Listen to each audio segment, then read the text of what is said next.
أنا نرمين. جوزي طلب مني حاجة غريبة جدا في ليلة الدخلة. بتبدأ قصتي لما كان عمري 25 سنة.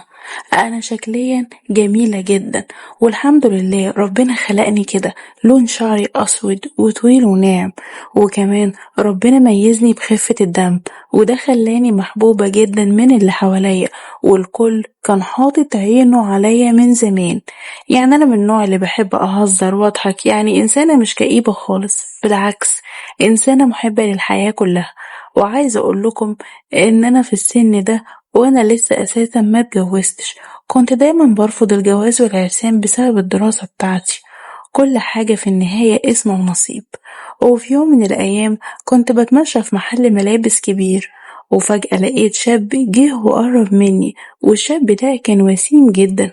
ماما كانت معايا في اليوم ده بتتمشى أنا وهي، وفجأة جه الشاب ده وقرب من ماما وسألها كده بكل جراءة: هي البنت دي بنتك؟ قالت له اه، خير في حاجة؟ قال لها لا، بس أنا كنت عايزة أسألك بنتك دي متجوزة ولا مرتبطة ولا ايه بالظبط؟ قالت له لا، بس انت بتسأل ليه بقى؟ قال لها أنا عايز عنوان بيتكم علشان اجي واتقدم لها بكرة ان شاء الله، لو انت ما عندكيش مانع طبعا. ساعتها ماما استغربت جدا، وانا كمان بصيت لها واستغربت، وقلت غريبة، هو ايه الشاب ده؟ وطبعا واحنا بنبص لبعض كده هو قطعنا وقال لنا: انا على فكرة اسمي آسر ومن عيلة فلان الفلاني. وطبعا هو كان من الأسر العريقة عندنا، وقال لنا كمان ان وضعه المادي جميل جدا ومرتفع. وفضل بقى يعدد لنا حاجات ويقول ان هو عنده كذا وكذا، وعنده املاك كتير قوي. ويعني طبعا ماما زيها زي اي ام ابتسمت، يعني واحد محترم ومؤدب ووسيم وفيه كل الصفات دي اكيد هتفرح لما يتقدم لبنتها. فراحت ماما مدياله عنوان ورقم بابا، وطبعا برضو كانت مستغربة من جرأته. المهم آسر ده مشي، وبعد ما مشي ماما بصت لي كده وقالت لي: هو ايه ده؟ ده انا حاسه ان هو بقى هدية من عند ربنا ولا ايه؟ وقالت لي: الفرصة هي جاتلك لحد عندك. وطبعا تاني يوم احنا كنا متراقبين الشاب ده، يا ترى هيجي ولا مش هيجي، وان هو يعني ممكن يكون بيضحك كده وبيهزر وخلاص. الغريب بقى انه هو ما كانش هزار، وفعلا جه تاني يوم هو واهله وتقدمولي، بس امه بقى ما كانتش موجودة. المهم آسر جه هو واهله واتكلموا في كل حاجة مع بابا، وبابا ما كانش معارضهم في اي حاجة خالص، وكان مبسوط قوي على المهر العالي والعيشة الفخمة وكل حاجة حلوة، وكانوا مبسوطين جدا بكل حاجة آسر هيعملها لي. وطبعا اهلي وافقوا واتفقوا على كل حاجة، بس آسر بقى طلب غريب جدا، كان مصر ان الفرح يبقى بعد اسبوع، وفضل يقول لنا ما تشيلوش هم حاجة خالص، كل حاجة جاهزة، القاعة جاهزة وحتى الفستان جاهز وكل حاجة، مش ناقص بس غير العروسة. بس طبعا انا ساعتها استغربت جدا، وقلبي كده حسيت ان هو اتقبض. يعني ليه السرعة دي كلها؟ انا لسه انا عرفته ولا هو عرفني ولا عرفنا عنه اي حاجة خالص، غير الكلام اللي هو جه وقاله لبابا وخلاص. وازاي يبقى في جواز بعد اسبوع؟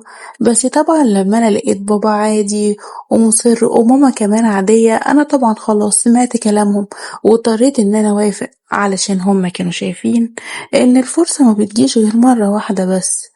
وتاني يوم على طول اتكتب كتاب ولبست الدهب، وكان جايب لي هدايا كتير قوي.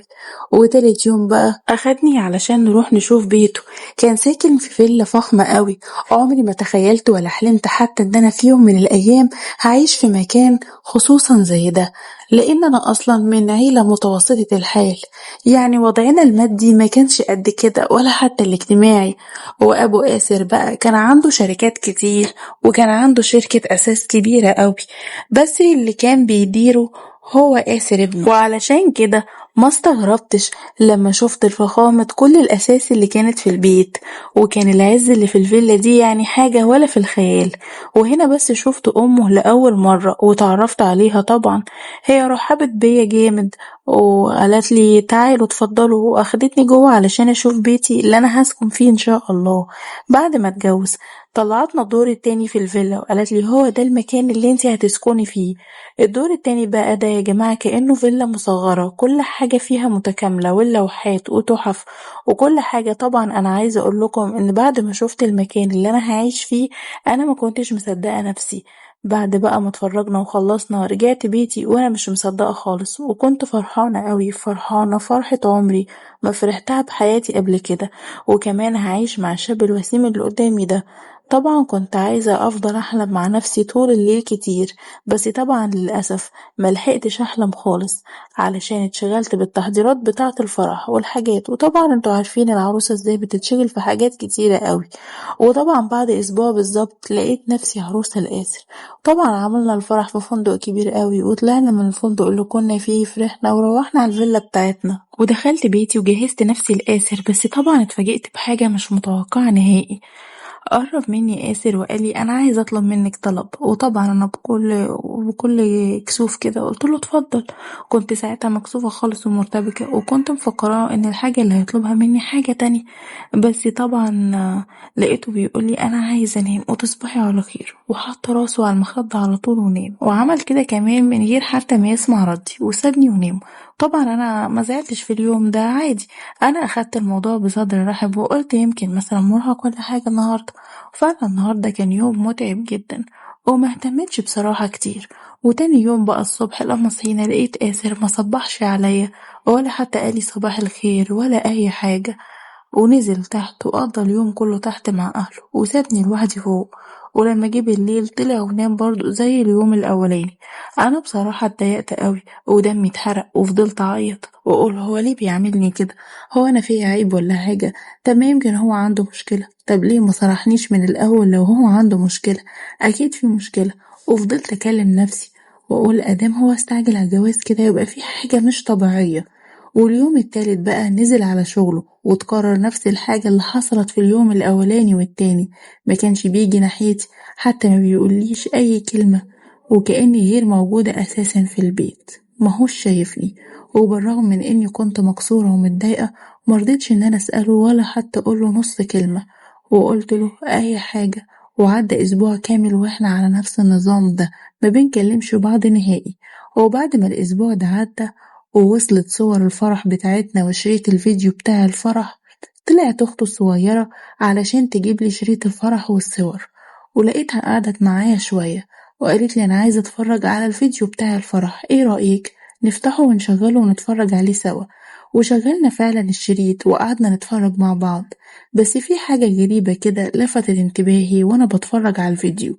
بنت عمو روان كانت متضايقة طول فترة الفرح، وواضح على وشها إنها حزينة قوي ومتضايقة زي ما يكون مكسورة كده. فسألت أخته الصغيرة، قلت لها هي البنت اللي واقفة دي مين؟ وهي ليه واقفة كده زعلانة ومتضايقة؟ قالت لي انتي تقصدي روان بنت عمي. رحت قايله لها اه، هي زعلانة كده ليه؟ قالت لي اصل هي كانت المفروض تكون مكانك دلوقتي. طبعا انا اتصدمت من الجواب بتاع اخته. قلت لها ازاي يعني؟ ازاي؟ مش فاهم، فهميني. قالت لي ليه هو انتي ما انتيش عارفه؟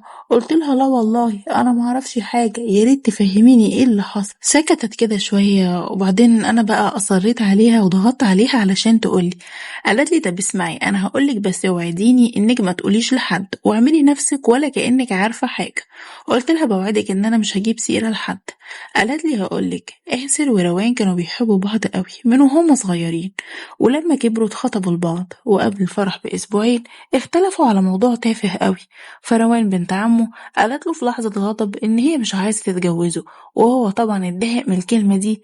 ازاي تقوله كلمة زي كده؟ وعلشان ينتقم منها قرر إن هو يتجوز أحسن منها، وقال لها هتجوز في نفس اليوم اللي انتي هتتجوزي فيه وفي نفس الفندق وعلى نفس الأساس اللي انتي اخترتيه. وطبعا أخته الصغيرة وهي بتحكي لي قلت لها في لحظة كده، ثانية واحدة، علشان حسيت إن أنا دماغي كلها بتلف وحسيت إن أنا في كابوس مزعج قوي ولازم أنا فوق منه. معقول يعني معقول أنا بقيت ضحية خلاف تافه بين اتنين؟ طبعا في لحظتها في نفس اللحظة دي حسيت إن أنا كرهت آسر قوي، وكرهت روان كمان بنت عمه، وكرهت نفسي، وكرهت البيت اللي اعتبرته مملكتي. كلمت أهلي على طول وقلت لهم إن أنا عايزة أتطلق، وعرفتهم إن أنا لسه بنت وإن هو مجهش ناحيتي، وحكيت لهم على كل حاجة. قالوا لي لا طبعا ومستحيل مستحيل ان انتي تتطلقي، مش كفاية اختك الكبيرة اتطلقت وجايبة معاها ولادها وانتي كمان عايزة تجيلنا وانتي مطلقة؟ لا يا حبيبتي الغي الفكرة دي خالص. هو اهلي قفلوا السماعة في وشي، وعايزة اقول لكم ان انا بقيت اكره اهلي هم كمان بسبب ان هم طمعانين وجشعين قوي. واللي زاد وجعي اكتر لما عرفت ان آسر وروان رجعوا لبعض واتصالحوا. مش بس كده، ده جابها وعزمها كمان عندنا في الفيلا تحت، وفي مرة كانوا معزومين كلهم تحت مع بعض على العشاء، وانا طبعا مش طايقة اشوف وشه ولا طايقة اشوفها. وعايزة اقول لكم ان آسر ما نزلتش من عليها، وحسيت ان وجودي هو اللي كان غلط. المصيبة بقى والكارثة ان بعد 3 شهور عرفت ان هما هيتجوزوا. ما قدرتش طبعا ساعتها ان اسكت، ورحت وحكيت لمامته ان انا زعلانة. طبعا مامته ساعتها حضنتني وقالت لي انا ما كنتش موافقة ان هو يتجوزك اصلا، علشان انا كنت عارفة ان هو هيرجع تاني لروان. وقالت لي معلش يا حبيبتي استحملي. وبصراحة كانت حنينة جدا قوي وبتعاملني بشكل لطيف وكويس وبتعاملني بكل ود. قلت لها طيب انا عندي طلب، قلت لها عايزة اكمل دراسة الماجستير بتاعتي، يمكن انسى واخف عن نفسي شوية والهي نفسي في المذاكرة يعني وكده. قالت لي تحت امرك، وانا كمان اللي هتكفل بكل مصاريف دراستك وهشجعك في كل حاجة انتي عاوزة تعمليها. وفعلا كملت دراستي واشتغلت فيها قوي، وهو كمان انشغل بعروسته الجديدة وما كانش بيطلع عندي ابدا، بقى كل وقته معاها. وانا اصلا كرهته من زمان وما بقيتش مستنية منه اي حاجة، رغم ان هو كان عايش في بيت جنب الفيلا بتاعته. وبعد شهر من جوازهم سمعت ان روان مراته حامل، فطبعا كده انا اتأكدت ان هو سليم ومفيش اي حاجة تمنعه ان هو يقرب مني زي ما انا طبعا كنت مفكرة في الاول.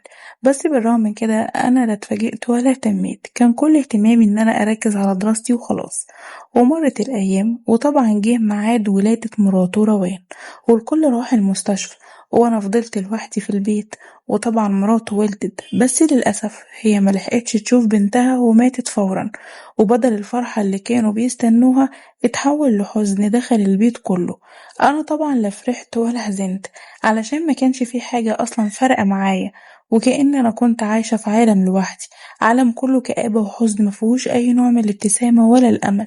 كنت بس قاعدة قدام المراية بتفرج على نفسي، وفجأة وانا بتفرج على نفسي في المراية لقيت أم آسر دخلت عليا، ولقيتها حاطت المولودة الجديدة بين ايدي.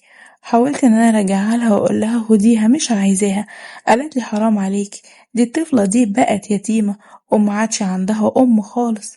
قلت لها بس انا عندي دراسة دلوقتي والمفروض ان انا اهتم بدراستي. قالت لي لو قدرتي تأجليها لحد بس البنت دي ما تكبر شوية، وبعدها بوعدك ان انا هحقق لك كل حاجة انت عايزاها وهتكفل بكل مصاريفك الجديدة. وسكت كده شوية معرفتش أرد بصراحة. ببص كده للبنت الصغيرة لقيتها بتضحكلي، معرفش ساعتها حسيت إن قلبي بينط من الفرحة، وحسيت إن العالم كله بيضحكلي. حضنتها كده وفي ساعتها قررت إن أنا ههتم بيها وهعتبرها بنتي. حتى أنا اللي اخترتها اسمها، سميتها جنى. حتى أبوها رفض إن هو يشوفها وقال إن هي السبب في إن حبيبته روان ماتت، وإن هو مش عايزها خالص. ويمكن علشان أبوها بقى بيكرهها هو ده اللي خلاني أحبها. بس عايزة أقول لكم إن البنوتة الصغيرة دي خدتني من كل حاجة في العالم، حتى من دراستي، أكتر حاجة في الدنيا، وحتى هي حبتني قوي. أما بقى بالنسبة لآسر كان على طول سكران وبيشرب وقاعد في أوضته لوحده، وحتى ما بقاش يروح الشغل بتاعه، وكل ما حد عايز يكلمه كان بيتعصب عليه وبيزعقله. حتى أمه لما دخلت عنده الأوضة علشان بس تنصحه طردها، راحت هي مزعقاله وقالت له اوعى تطردني تاني، ده بيتي ومكاني، ارجع انت على بيتك يلا اللي انت اتجوزت فيه وملكش قاعدة هنا. انا ساعتها استغربت وقتها من تصرف حماتي، علشان انا واخدة عنها فكرة ان هي حنينة وطيبة، بس طبعا انا قلت ماليش دعوة، ما اتدخلش في حاجة مش بتاعتي. وانا اصلا كده اتعودت على الوحدة وحسيت ان وجود آسر فوق عندي زي العبء على قلبي. بس بالرغم كل ده كان صعبان عليا. وعدى كذا يوم وآسر معايا فوق ومدارش بينا أي كلمة خالص، وما كانش فيه أي كلمة بيني وبينه. كنت بس ساعات بحطله الأكل وما كانش بياكل، وبرجع بعد فترة تاني أسبوع لما حطيت له الأكل لقيته قاعد بياكل، ولاحظت كمان إن هو بقى بيبص على بنته جانا من بعيد كده، بس طبعا أنا عملت نفسي إن أنا مش شايفاه وهو بيبصلها. بعدها بقى لقيته بينزل تحت عند عيلته وبقى يروح الشغل. اتفاجئت بقى بعدها بحماتي جايالي وبتحضني وقالت لي شكرا قوي، كنت عارفة إن انتي هتعرفي تطلعيه من اللي هو فيه. ساعتها أنا استغربت فعلا لأني أصلا ما عملتش أي حاجة ولا حتى كان في كلام ما بينا. وفي مرة من المرات بقى كنت قاعدة بلعب مع جنى، فجه وقعد معانا واتفاجئت بيه بصراحة، وقال لي أنا سمعتك وانتي بتكلمي جنى، هو ده اسمها؟ قلت له اه هو ده اسمها. وشوية شوية لقيته بيقعد معانا وبياكل وبيتكلم. كنت بصراحة من جوايا فرحانة بالتغيير ده، بس كل ما بفتكر ان هو اتجوزني علشان ينتقم من واحدة تانية برجع أكرهه أكتر. وفي مرة من المرات دخلت علشان أنام على سريري، وأول ما عينيا غمضت كده حسيت بحركة حواليا. طبعا أنا قلبي اتنفض وقمت بسرعة. اتفاجئت إن هو نايم جنبي على نفس السرير.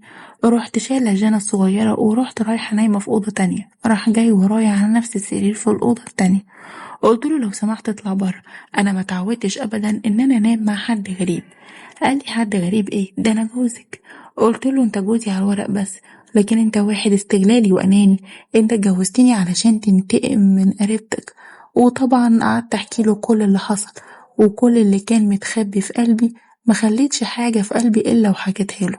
وبعدها سبته ورحت على أوضتي، وحسيت بقى بعدها إن أنا قفلت آخر باب أمل ما بينا. ولما جه الصبح راح على شغله، ولما رجع يتعامل معايا ولا كأن في حاجة حصلت، ما كانش بيتكلم خالص ولا بياكل معانا. وطبعا مش هخبي عليكم أنا فرحت قوي من جوايا لما بدأت أحس إن هو بدأ يتغير. حسيت إن أنا بدأت أتعلق بيه وشفت وش تاني ما كنتش أعرفه، كان عنده لين كده وطيبة وحنين. ولقيته حضن جنى بنته لأول مرة. طبعا أنا فرحت قوي بالتغير ده، بس خبيت فرحتي جوايا. وفي يوم من الأيام بقى لقيت أختي الصغيرة بتتصل بيا وقالت لي إن هي مستنياني في المطعم الفلاني، وقلت لها لازم أجيلك دلوقتي، وقالت لي اه لازم تيجي دلوقتي. قلت لها خير في حاجة؟ قالت لي لا تعالي فورا. طبعا أنا ساعتها خفت يعني يكون حصل حاجة لأهلي أو حد من أهلي، ورحت على المطعم على طول اللي أختي قالت لي عليه. وطبعا كانت معايا جنى. ورحت بسرعة قعدت وأقول يا ترى إيه اللي حصل، ربنا يستر. وأول ما دخلت لقيت فيه بالونات كتيرة بتنزل من فوقي، وعيلتي كلها وعيلة آسر كانت هناك. وأول ما دخلت فضلوا يسقفوا كلهم. قلت لهم خير ايه اللي بيحصل؟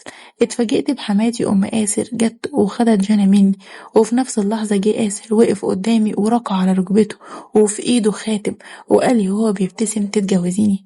وقتها ساعتها حسيت بفرحة شديدة قوي، وحسيت ان السعادة دي عمري ما دقتها في حياتي حتى في يوم الفرح. وساعتها حسيت ان انا عايشة وان انا ما كنتش مهملة في البيت زي الكرسي واي اساس طبعا. وطبعا انا وافقت، وآسر فرح قوي وكل اللي حواليا فرحوا. ووقتها بس عشت زوجة حقيقية ورجعت لدراستي. بس للأسف ما حصلش حمل بسبب ان في مشكلة عندي في الحمل، بس انا بصراحة ما اهتمتش علشان كان عندي جنى وآسر، هما أحلى حاجة في الدنيا بالنسبة لي. وقلت في سري أهو ربنا وعدني ببنت زي القمر اسمها جنى، ويمكن ربنا دبر لي كل الموضوع ده علشان كان عارف إن أنا فيا عيب وجدت في الموضوع ده. فأنا بحمد ربنا على كل حاجة حصلت لي، والحمد لله بفضل الله أنا عايشة دلوقتي أحسن عيشة.